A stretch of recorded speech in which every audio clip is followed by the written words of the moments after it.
नमः शिवाय। आज हम श्री विंध्येश्वर संहिता का 17वां अध्याय पढ़ने जा रहे हैं। 17वें अध्याय का शीर्षक है प्रणव का महात्म्य व शिवलोक के वैभव का वर्णन।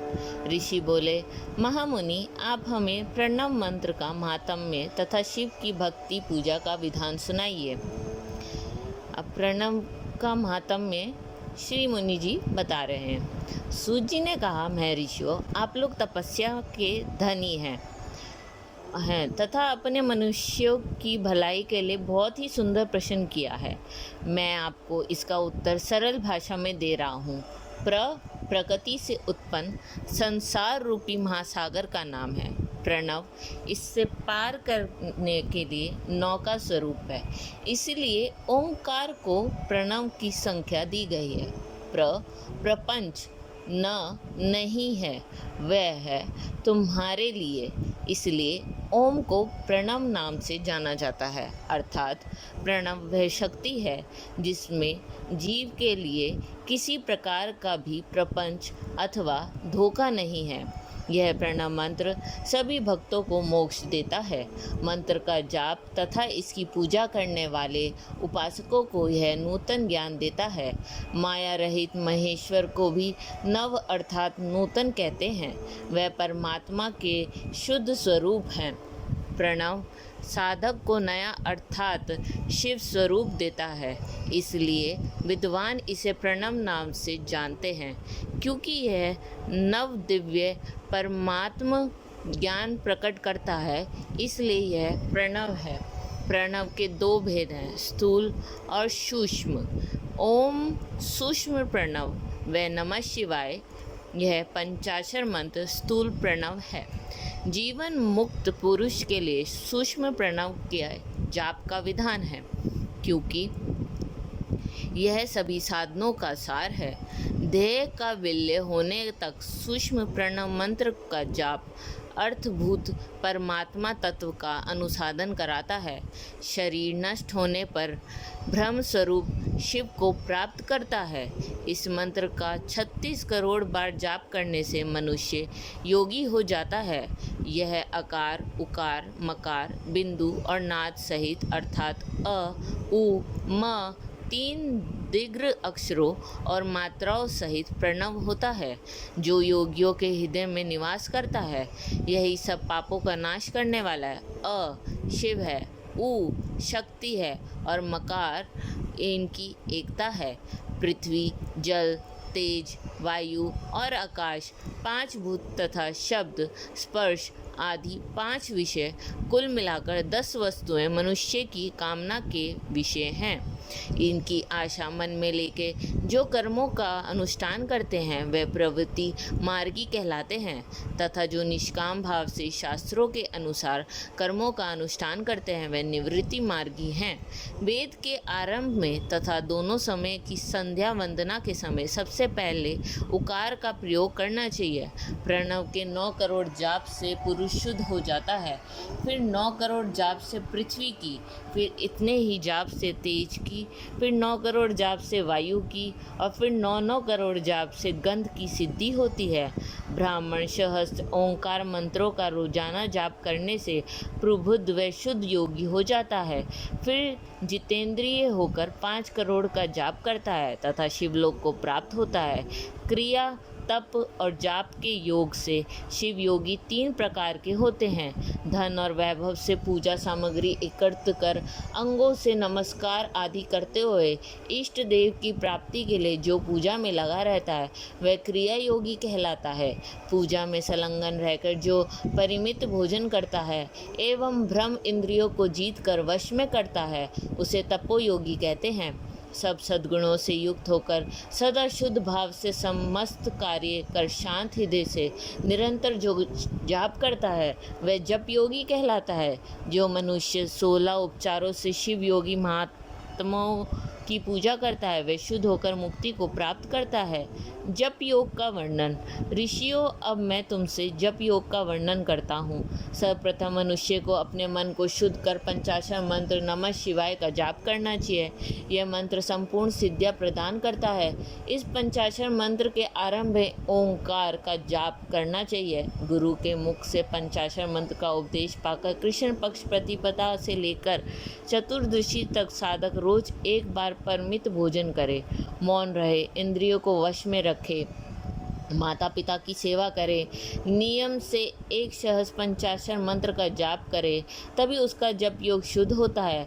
भगवान शिव का निरंतर चिंतन करते हुए पंचाक्षर मंत्र का 5 लाख जाप करे। जप काल में शिव जी के कल्याणमय स्वरूप का ध्यान करे। ऐसा ध्यान करे कि भगवान शिव कमल के आसन पर विराजमान है, उनका मस्तक गंगा जी और चंद्रमा की कला से सुशोभित है, उनकी बाई और भगवती उमा विराजमान है, उनके शिवगण वहाँ खड़े होकर उनकी अनुपम छवि को निहार रहे हैं। मन में सदा शिव का बारंबार स्मरण करते हुए सूर्य मंडल से पहले उनकी मानसिक पूजा करे। पूर्व की ओर मुख करके पंचाक्षर मंत्र का जाप करे। उन दोनों साधक शुद्ध कर्म करे तथा अशुद्ध कर्मों से बचा रहे। जाप की संपत्ति के दिन कृष्ण पक्ष की चतुर्दशी को शुद्ध होकर शुद्ध हृदय से 12 सहस्त्र जाप करें। तत्पश्चात ईशान, तत्पुरुष, अघोर, वामदेव तथा संगोज जात के प्रतीक स्वरूप 5 शिव भक्त ब्राह्मणों का वर्ण कर शिव का पूजन विधि पूर्वक कर होम प्रारंभ करें। विधि विधान से भूमि को शुद्ध कर वेदी पर अग्नि प्रज्वलित करें। गाय के घी से 1100 अथवा 1000 आहुतियाँ स्वयं दें या 108 आहुतियाँ ब्राह्मण से दिलाएं। दक्षिणा के रूप में 1 गाय अथवा बैल देना चाहिए। प्रतीक रूप 5 ब्राह्मणों के चरणों को धोए तथा उस जल से मस्तक को सींचे। ऐसा करने से अनगिनत तीर्थों में तत्काल स्नान का फल प्राप्त होता है। इसके उपरांत ब्राह्मणों को भरपूर भोजन कराकर देवेश्वर शिव से प्रार्थना करे। फिर 5 लाख जाप करने से समस्त पापों का नाश हो जाता है। पुनः 5 लाख जाप कर भूतल के सत्य लोक तथा 14 भवनों पर अधिकार प्राप्त हो जाता है। कर्म माया और ज्ञान माया का तात्पर्य माँ का अर्थ है लक्ष्मी। उससे कर्म भोग प्राप्त होता है, इसलिए यह माया अथवा कर्म माया कहलाती है। इसी से ज्ञान भोग की प्राप्ति होती है, इसलिए उसे माया का ज्ञान माया भी कहा गया है। उपर्युक्त सीमा से नीचे नश्वर भोग है और ऊपर नित्य भोग है। नश्वर भोग में जीव सकाम कर्मों का अनुसरण करता हुआ विभिन्न योनियों व लोकों के चक्कर काटता है।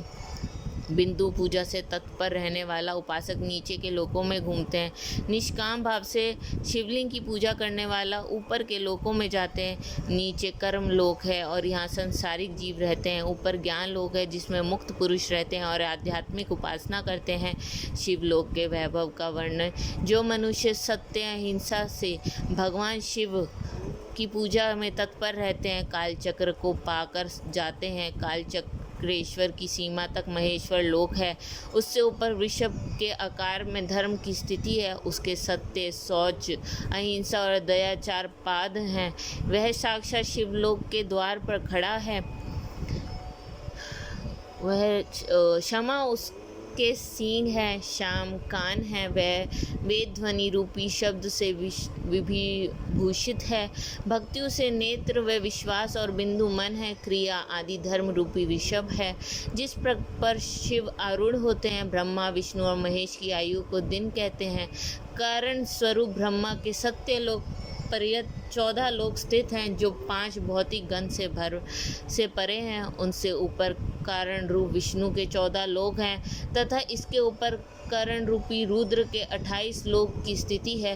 फिर कर्णेश शिव के 56 लोक विद्यमान है। सबसे ऊपर 5 आवरणों से युक्त ज्ञानमय कैलाश है जहाँ 5 मंडलों, 5 ब्रह्मकालों और आदि शक्ति से संयुक्त आदिलिंग है जिसे शिवालय कहा जाता है। वही पार शक्ति से युक्त परमेश्वर शिव निवास करते हैं। वे सृष्टि, पालन, संहार, तिरोभाव और अनुग्रह आदि कार्यों में कुशल हैं। नित्य कर्मों द्वारा देवताओं का पूजन करने से शिव तत्व का साक्षात होता है। जिन पर शिव की कृपा दृष्टि पड़ चुकी है वह सब मुक्त हो जाते हैं। अपनी आत्मा में आनंद का अनुभव करना ही मुक्ति का साधन है। जो पुरुष क्रिया, तप, जाप, ज्ञान और ध्यान रूपी धर्मों से शिव का साक्षात करके मोक्ष को प्राप्त कर लेता है, उसके अज्ञान को भगवान शिव दूर कर देते हैं। शिव भक्ति का सत्कार। साधक 5 लाख जाप करने के पश्चात भगवान शिव की प्रसन्नता के लिए महाअभिषेक एवं नैवेद्य से शिव भक्तों का पूजन करे। भक्त की पूजा से भगवान शिव बहुत प्रसन्न होते हैं। शिव भक्त का शरीर शिव रूप ही है। जो शिव के भक्त हैं वो वेद की सारी क्रियाओं को जानते हैं। वे जितना अधिक शिव मंत्र का जाप करते हैं उतना ही शिव का सामीप्य बढ़ता है। शिव भक्त स्त्री का रूप पार्वती देवी का है तथा मंत्रों का जाप करने से देवी का सानिध्य प्राप्त हो जाता है। साधक स्वयं शिव स्वरूप होकर पार शक्ति अर्थात पार्वती का पूजन, शक्ति, बेर तथा लिंग का चित्र बनाकर अथवा मिट्टी से इनकी आकृति का निर्माण करके प्राण प्रतिष्ठा कर इसका पूजन करते हैं। शिवलिंग को शिव मानकर अपने को शक्ति रूप समझकर शक्ति लिंग को देवी मानकर पूजन करे। शिव भक्ति शिव मंत्र रूप होने के कारण शिव के स्वरूप है। जो 16 उपचारों से उनकी पूजा करता है उसे अभीष्ट फलों की प्राप्ति होती है। उपासना के उपरांत शिव भक्त की सेवा से विद्वानों पर शिव जी प्रसन्न होते हैं। 5, 10 या 100 सपनीक शिव भक्तों को बुलाकर आदर पूर्वक भोजन कराएं। शिव भावना रखते हुए निष्कपट पूजा करने से भूतल पर फिर जन्म नहीं होता है।